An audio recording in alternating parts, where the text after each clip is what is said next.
Fala pessoal, sejam muito bem-vindos ao podcast Arquinautas. Eu convido a vocês a participarem de uma fantástica viagem pelo mundo da arquitetura, design e construção civil.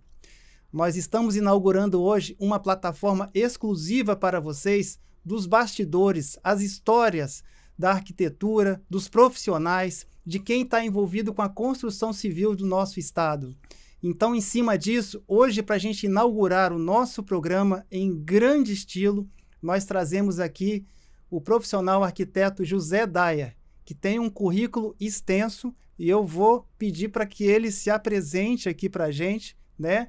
Para a gente conseguir já entender um pouquinho do que vai rolar nessa conversa. Por favor, Zé Daia, fique à vontade. Obrigado, Eliomar, pelo convite. Parabéns pelo seu espaço na Casa Cor, junto com as colegas da Flat Arquitetura. Gostei muito, vocês trazem uma coisa inovadora com esses módulos metálicos. É uma tendência no mercado da construção. Parabéns. E parabéns pela sua disposição em estar sempre buscando abrir espaços no diálogo entre os arquitetos, mostrando, através das diversas funções que você já ocupou e ocupa, um pouco do perfil dos profissionais capixabas, porque dentro do contexto da arquitetura brasileira, a arquitetura capixaba é muito importante e nem sempre foi reconhecida e divulgada. E eu entendo que você tem colaborado para isso e por isso eu te parabenizo. Agradeço demais, Zé Daia. A ideia também desse programa é justamente desse podcast, a gente botar a arquitetura na prateleira mesmo, a gente conversar sobre isso, levar para os nossos colegas profissionais, para os estudantes que estão vindo aí para ocupar o espaço e principalmente para a sociedade, a gente mostrar a importância da arquitetura, do urbanismo, né, na construção civil. E aí a gente, começando esse bate-papo, eu pedi para você um mini currículo para você me mandar e realmente vieram ali com coisas fantásticas, né? São 45 anos de história de arquitetura, né? Isso. E ali você tem desde capa participar das principais revistas de arquitetura, construção e design do Brasil, prêmios, né? Prêmios do IAB, da DECA, de mobiliário também, que é interessante, gostaria que você depois até falasse um pouquinho sobre essa questão de design de mobiliário, dentre outras, né? 7 participações, se eu não me engano, na Casa Cor também. Isso. Né? E fala um pouquinho desse currículo. Pois é, eu vou começar pelo início. Eu nasci em São Mateus, né, no norte do estado. Eu sou o 5º filho de uma família de 5 filhos. Nasci 14 anos depois que a minha irmã anterior. E perdi meu pai muito cedo, aos 12 anos de idade, então foi um baque assim, muito grande, né? Eu digo que eu já não tenho nenhuma restrição a falar nisso, assim, a minha adolescência foi uma adolescência relativamente, eu diria, triste, assim, porque perder um pai, né, que era uma referência aos 12 anos. E eu estou falando isso porque eu vou chegar na arquitetura. Eu sempre, mesmo antes do falecimento dele, ainda como criança, eu gostava muito de brincar no quintal, fazer túnel, fazer cidade, construir curralzinho, casinha com as madeiras, né? Palito de picolé, às palito vezes. de picolé, tanto em São Mateus quanto em Conceição da Barra, onde a gente tinha uma casa muito boa. E meu pai faleceu cedo, aos 62 anos, e as últimas palavras dele para minha mãe foi: Maria, eduque o José. E isso, ela sempre foi uma excelente mãe, meus irmãos me deram todo o apoio, mas eu acho que reforçou, né? Eu tive um estudo muito qualificado. Quando eu pensei em fazer arquitetura, Minha mãe pensou que eu deveria ir para o Rio de Janeiro, porque ela tinha uma irmã e um irmão lá. E o meu irmão terceiro falou, não, você vai para Belo Horizonte, porque é um centro cultural e é muito melhor e tal, você vai se identificar. E ele me deu muito apoio, foi lá, alugou apartamento. Então, assim, eu fiz uma faculdade com muita qualidade, com muito conforto. E isso eu agradeço ao pedido do meu pai, ao empenho da minha mãe e dos meus irmãos. E aí a arquitetura entrou na minha vida, né, efetivamente. Eu digo que a arquitetura me deu um norte. A nossa escola em Belo Horizonte é uma escola modernista, um prédio lindo, né, com uma escada em caracol logo na entrada, e a gente estudou muito, se dedicou muito, e a década de 70 era uma década de lenta abertura política, né, mas estava se caminhando para a abertura que se concretizou. E era uma escola que a gente via falar, já teve isso, já teve aquilo, e laboratórios disso, E eu me empenhei muito. Teve um congresso internacional de arquitetura no México, e ia ter um concurso internacional de arquitetura. Eu pedi apoio à faculdade. Lá nós tínhamos um laboratório de projetos que era muito criticado, mas eu fui pedir apoio. Se tem esse laboratório, vocês têm que me ajudar a fazer uma coisa para levar para o concurso internacional. E assim fizemos, foi uma experiência riquíssima. O tema do concurso era uma prefeitura para uma cidade até 50 mil habitantes. E nós fizemos uma arquitetura para Ouro Preto. Olha só. Foi um projeto, assim, belíssimo, porque um professor tinha feito um estudo da volumetria de Ouro Preto, da volumetria do urbanismo, né? E a gente construiu lá na parte baixa de Ouro Preto e procuramos uma integração volumétrica, mas numa linguagem contemporânea. O projeto foi muito bem aceito, mas foi também questionado porque a gente demoliu algumas construções que eram neoclássicas, né? E naquela época, na década de 70, o patrimônio histórico não via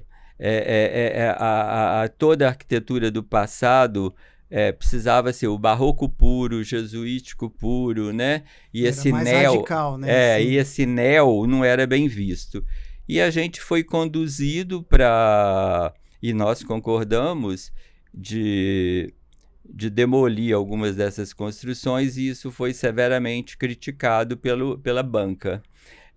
Mas, por outro lado, nós ficamos muito felizes, apesar de não termos levado o prêmio, porque quem levou o prêmio foram dois, uma moça e um rapaz da Tailândia. Olha, que bacana. E a volumetria, a proposta arquitetônica deles era exatamente a nossa. Olha só. Telhados de concreto, com aquela... Só que na Tailândia os telhados são de madeira de 4 águas, né?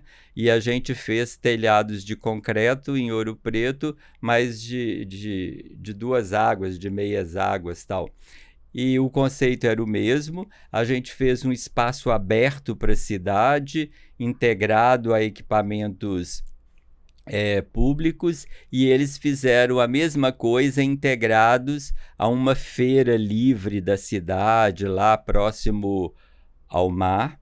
E outra coisa, eles apresentaram perspectivas belíssimas, e nós fizemos um projeto todo 2D.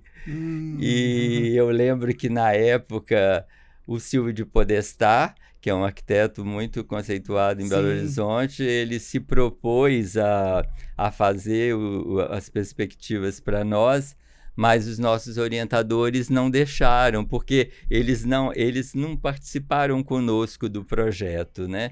Então a gente levou o que a gente podia levar. Foi uma experiência riquíssima e foi um desafio. Então, assim, a minha entrada na arquitetura foi uma entrada de busca, de procurando se firmar, se conhecer. O modernismo brasileiro foi a minha referência. Eu nunca fui um bom desenhista à mão livre, eu desenho até hoje, você sabe, né, na prancheta e tal, mas o meu desenho é um desenho técnico e um professor me falou uma vez que eu não dava para ser, logo no primeiro ano, que eu não dava para ser arquiteto. Nossa. Porque eu não sabia desenhar. E eu fiquei chocado. E depois, no trabalho seguinte, era um trabalho com cor, eu fiz um trabalho inspirado em Mondrian. E aí ele, talvez para me consolar um pouco e tal, e reconhecer que o meu trabalho chamou a turma toda e mostrou o meu trabalho de Mondrian como uma referência. Ainda bem, eu acho que ele se arrependeu e aí enfim, assim, a minha faculdade foi muito rica e de muita busca. Eu acho que, assim, pelo que você passou, assim, foi bem desafiadora mesmo, e ali você teve o começo, assim, com uma certa dificuldade, eu acho que pelo grau de exigência, e o brilho também, essa experiência que você teve aí foi fantástica, né, desse concurso. Então, e até você ver a referência do que ganhou, né? Isso, olha só, no que a gente poderia chegar. Né? E a ousadia, né? Você propor alguma coisa em Ouro Preto, hoje talvez seja até mais complicado também, mas com certeza. Assim, eu acho que assim é um começo e até um ensinamento, né, para os novos, né, profissionais que estão saindo das faculdades, assim, que tendo dificuldade, aproveitem essa dificuldade para justamente crescer, né, para crescer mais um pouco. Mas aí, você depois que formou lá, você voltou para o Espírito Santo? Depois eu voltei imediatamente. Eu ganhei uma bolsa da Prefeitura de Curitiba para fazer um estágio, não sei se, acho que 60 dias na Prefeitura de Curitiba.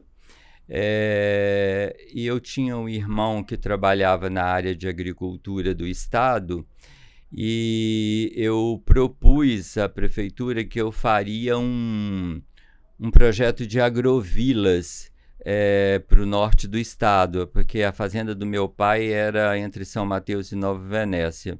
Eu fiz um projeto de agrovilas orientado lá por esse estágio, e foi também um aprendizado muito grande. Eu passei um período lá em Curitiba, tive contato com todo o trabalho do Jaime Lerner, da equipe e tal.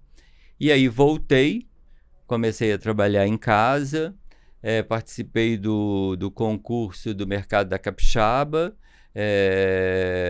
tinha outros profissionais, como o nosso colega Alexandre Felrosa, e eu ganhei o concurso. E aí, também o meu trabalho de graduação foi um centro cultural para Vitória, ali naquela quadra em frente à Emescan.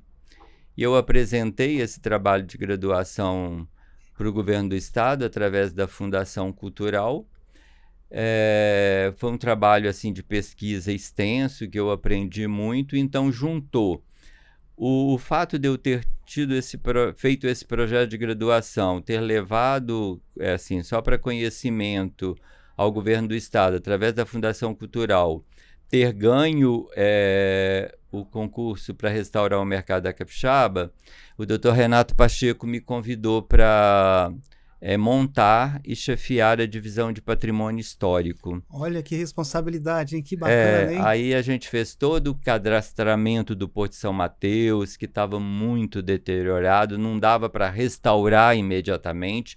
A gente teve que fazer um processo de consolidação e depois restauração. Depois a gente fez Santa Leopoldina, outras cidades do interior também, Castelo, em cada cidade, Viana, fizemos a igreja, e isso foi uma coisa boa, porque também eu tive a experiência do serviço público, muito contato com os prefeitos. Naquela época, as prefeituras não tinham a mão de obra de arquiteto que tem hoje. Então, foi uma experiência muito rica. Eu fiquei 9 anos nessa função e saí porque eu queria ficar só no meu escritório. Aí você se dedicou ao escritório. Aí já fundou a Vão Livre? Não, eu já tinha Vão Livre. Ah, sim. Eu fundei a Vão Livre em 86 e saí do estado em 89. Assim, só uma observação sobre essa empresa Vão Livre, que eu na faculdade, lá nos anos de 87, 88 por ali, era um dos sonhos dos arquitetos estagiar no seu escritório, né? Então a gente ficava todo mundo de olho quando aparecia um papelzinho na parede lá assim, precisamos de estagiário, né? Não sei se lá no departamento de arquitetura ainda é assim, mas aqueles papelzinhos, a hora que aparecia, ele sumia, porque quem via já arrancava o papel e já ligava. Eu tive muitos estagiários e hoje são colegas muito afetuosos e amigos muito bons. Eu lembro, acho que o escritório era ali na Ilha de Santa Maria. Na Ilha de Santa Maria. Fiquei ali na Ilha de Santa Maria 21 anos, ali no prédio Madeira do Bose, e só em 2001 é que eu vim para o meu escritório em Santa Lúcia, ali no Metropolitan Office. E o bacana que a gente olhando o seu portfólio, é que você já desenvolveu todo tipo de projeto. Você, digamos assim, não chegava a ser especializado, apesar de uma época de você fazer muitas concessionárias, né? Fazer até hoje também, mas desde residências, né? Comércio, serviços institucionais. Isso. Né? Fala um pouquinho sobre isso, porque hoje existe aquela tendência de especialização em todas as profissões. Os arquitetos não fogem muito disso. Às vezes o arquiteto ele faz só interiores, às vezes ele faz só edifícios, faz só a arquitetura vertical, né? Então você conseguiu dominar toda essa área, não só de especialização, mas de clientes também, né? Quando eu saí do estado, eu deixei uma amizade grande com os prefeitos que eu atendia por exemplo, no caso de Viana, eu fui muito em Viana para restaurar a igreja de Viana. E aí a gente conhece o prefeito, né? Colabora, dá alguma opinião em alguma coisa que eles pediam.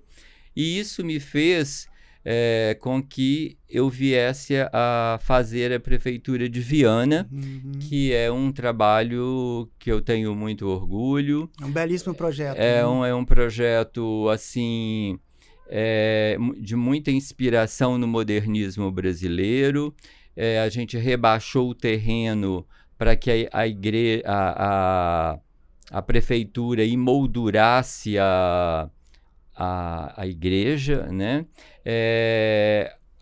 Aquela obra ela foi projetada aberta ao nível do solo para que aquele espaço fosse público para atividades públicas, culturais, de lazer, cívicos, políticas. Todos os andares têm o que hoje se fala como maravilha, que eram os jardins suspensos. Eu tenho 1 metro, lá nós temos 1,5 metro de jardim todo em volta, em todos os andares.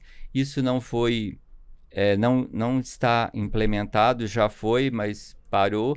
Eu espero que volte, porque é uma coisa que o mundo todo hoje está buscando, né? Foi bem inovador, assim, na época, né? Esse conceito. Então, você tem o núcleo deles e você tem em volta, né?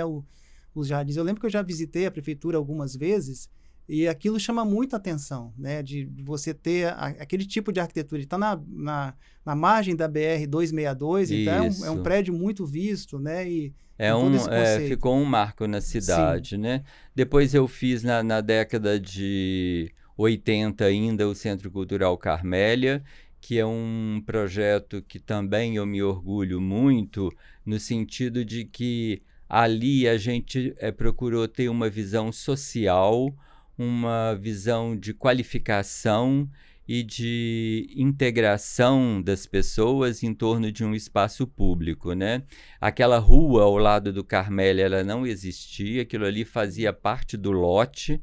O lote foi todo aterrado 1,20 m para que a gente tivesse aquela rua e aquele contorno que se fazia para ir para Santo Antônio passou a não ser necessário. Um espaço sem muros, né, que depois foi colocado aquela grade.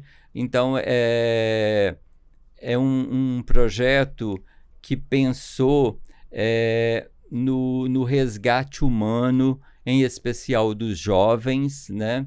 Eu acho que o arquiteto tem essa função de colaborar com a sociedade, com os órgãos, com as instituições, de buscar qualidade de vida para todos. Depois, um outro trabalho que eu gosto muito foi a sede do Sete Pés, na década de 90, que é um prédio com forte inspiração modernista, com pilotis, terraços-jardins, pérgolas. Eu tenho um amigo que é crítico de arquitetura e professor da USP, em São Paulo. Ele gosta muito e toda vez que ele vem a Vitória, ele quer ir lá ver o Sete Pés. Então, aquilo...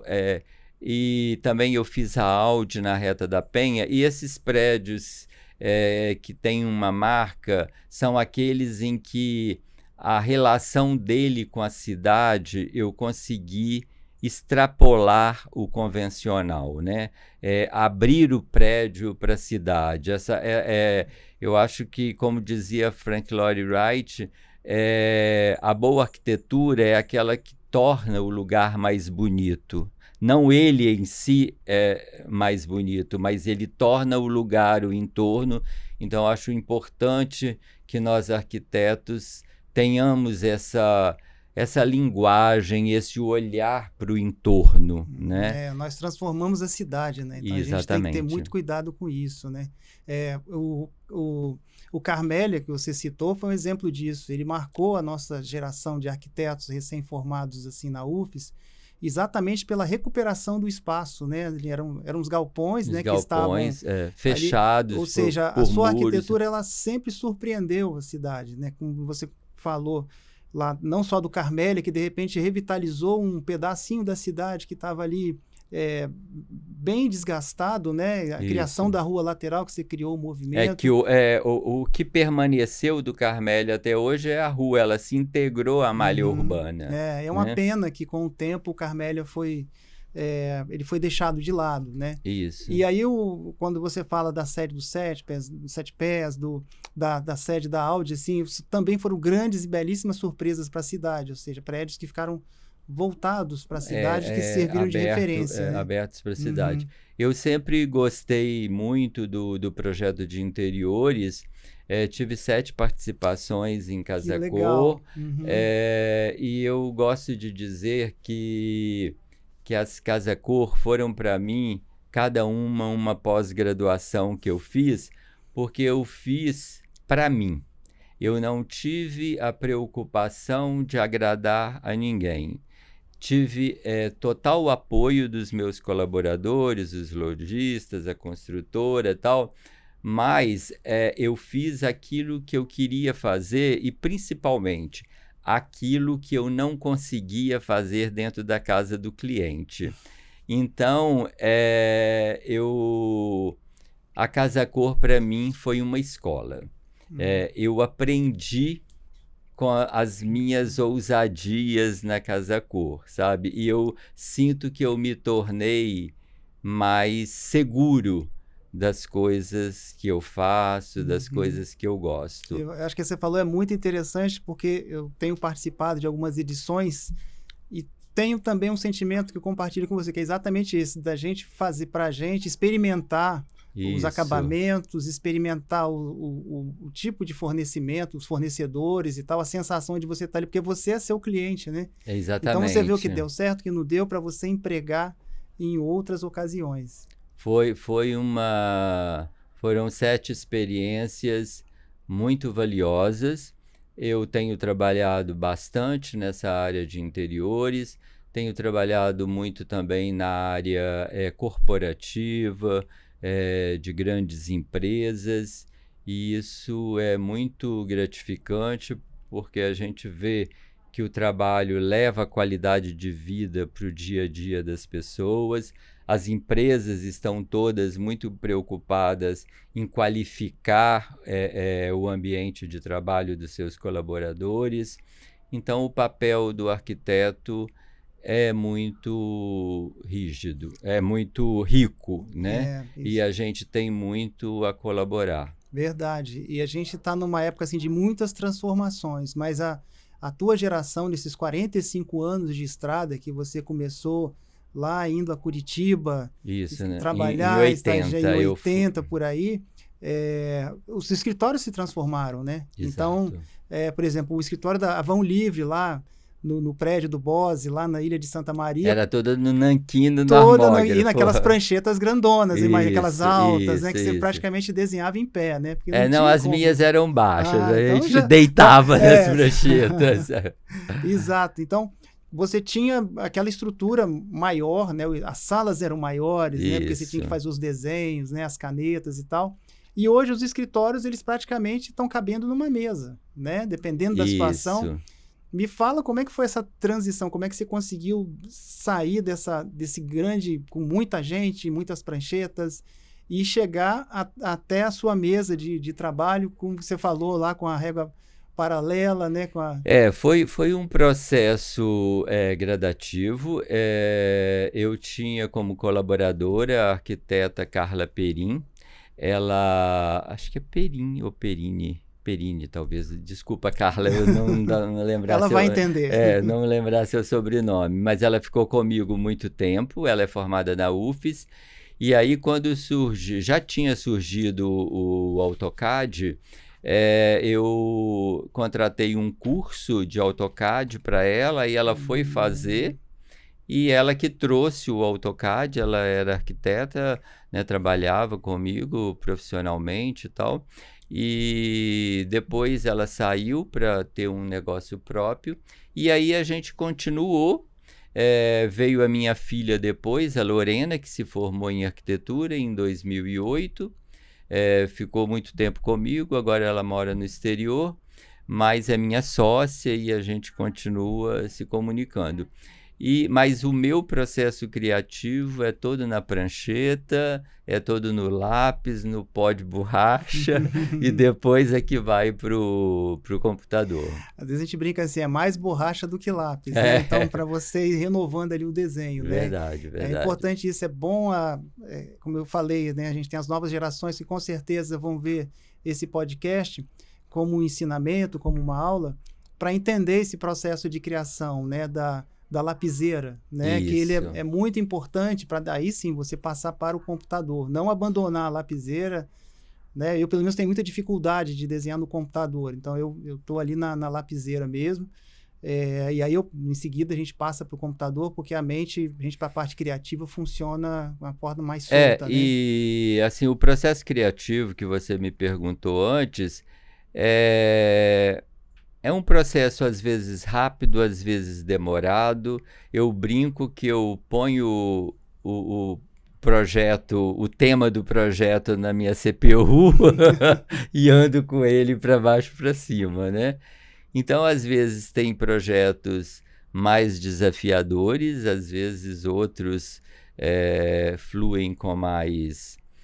mas eu acho importante em todos os projetos e no exercício profissional que a gente procure ser pessoas bem informadas, que sejamos pessoas que tenhamos um ponto de vista frente à vida, frente às necessidades, frente às demandas, porque senão a resposta arquitetônica é uma resposta só funcional.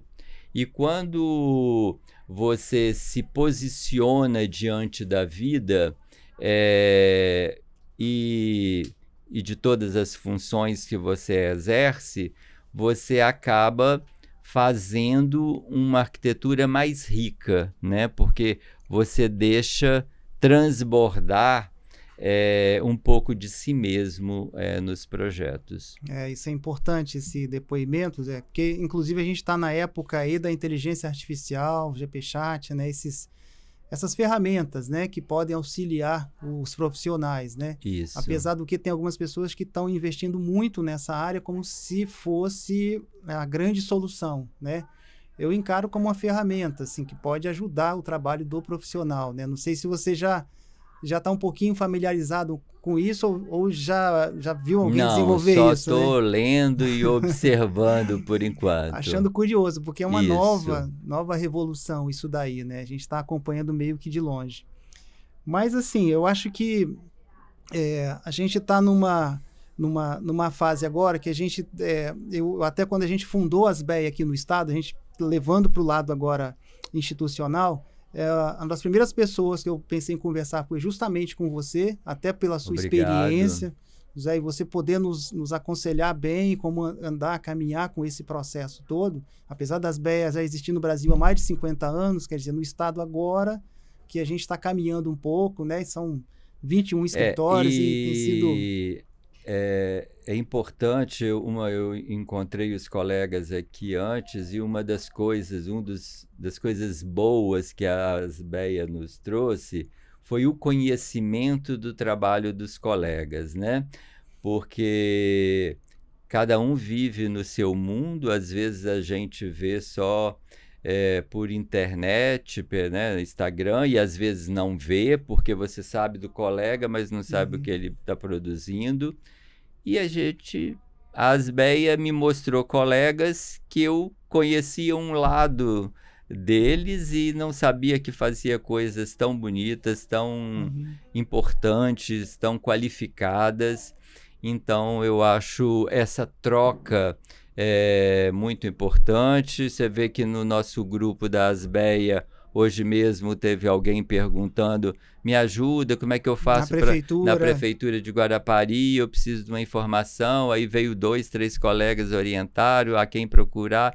Então essa ajuda sem competição, somando, aprendendo um com o outro, eu acho isso muito importante. É aquela história, né? Juntos somos mais fortes, né? A gente precisa ter esse conjunto. Então, a Associação Brasileira de Escritórios, ela é justamente para a gente trocar essas experiências, né? E fortalecer a profissão, porque a arquitetura fortalecida, com certeza, a cidade, né, ganha em qualidade de vida, ganha em funcionabilidade, até em sustentabilidade também, né? Isso. Zé, eu vou te agradecer aqui a presença. Eu te falei que ia ser uma conversa bem direta, um papo rápido. Espero que a gente tenha mais conversas. Eu acho que a gente se sente muito honrado de ter o nosso primeiro episódio, ter você inaugurando aqui. Obrigado, Eliomar. Eu é que me sinto honrado e agradeço a sua amizade, não só comigo, mas com todos os colegas. Eu percebo e essa busca pelo conhecimento e divulgação da arquitetura capixaba, tenha certeza que isso é muito importante. Nossa, muito obrigado, Nós aqui Zé. agradecemos. Isso é bom demais. Aí eu vou pedir para você passar uma mensagem, né, para as pessoas que estão nos assistindo, sejam profissionais, sejam estudantes, né, uma palavra sua de 45 anos, de uma belíssima história de arquitetura, urbanismo, patrimônio que você tem na sua trajetória como pessoa, que todo mundo te adora, assim como profissional, que quem a gente conversa, fala, olha, o Zé Daia vai vir aí, então é muito bacana isso. Então, por favor, fique à vontade. Bom, mais uma vez, obrigado por estar aqui. Eu acho que aos novos colegas, eu diria que trabalhem com transparência. Eu sempre gostei de dizer que nós somos profissionais muito privilegiados, porque, por exemplo, o advogado, o médico, eles trabalham com momentos difíceis do cliente, né? O advogado, às vezes, defendendo algum conflito, alguma situação, e o médico num momento de dor, né? E nós trabalhamos com o sonho das pessoas, né? Com a realização dos sonhos. Então, é uma responsabilidade muito grande. Eu acho que a gente precisa dar o nosso melhor, não só como projeto, mas também como pessoa. Agora, eu gostaria que nós, arquitetos, tivéssemos o poder de ir um pouco mais além, mas acho difícil. Eu, nessa fase agora política que antecedeu, um candidato me perguntou: nossa, se eu eleito for, o que você acha que eu posso fazer pela cidade como vereador? Eu falei: olha, eu te diria o seguinte: Vitória é considerada uma cidade de grandes qualidades, de índices de qualidade de vida excelentes. Isso é ótimo, a cidade melhorou muito e a tendência é melhorar. Mas é impossível essa qualidade conviver com um mendigo a cada esquina. Então, nós, como arquitetos, precisamos somar esforços a outros para reverter essa situação. Os políticos, o judiciário, o legislativo, o executivo e a sociedade como um todo precisa pensar no homem, na qualidade de vida, porque quem está caído na rua não é só drogado, mesmo que seja drogado, é um doente. E não adianta nós, arquitetos, fazermos belíssimas avenidas, belíssimos parques, se em torno de nós tivermos muitos caídos. Maula, Zedai, muito obrigado. Olha, aqui uma lembrança para você. Obrigado. Tá? Obrigado por sua presença nesse nosso primeiro programa. Vamos fazer um brinde aqui, ó. Um brinde. Um brinde para a gente, a nós, e a todos os arquitetos. E assim a gente encerra o nosso primeiro episódio, né, em grande estilo, com Zé Dayer, nosso mestre da arquitetura capixaba. Eu espero que vocês tenham gostado desse primeiro episódio e fiquem ligados, porque aí vai vir uma sequência de episódios de altíssimo nível como esse daqui, para a gente falar sobre arquitetura, construção e design do nosso estado. Um grande abraço para vocês.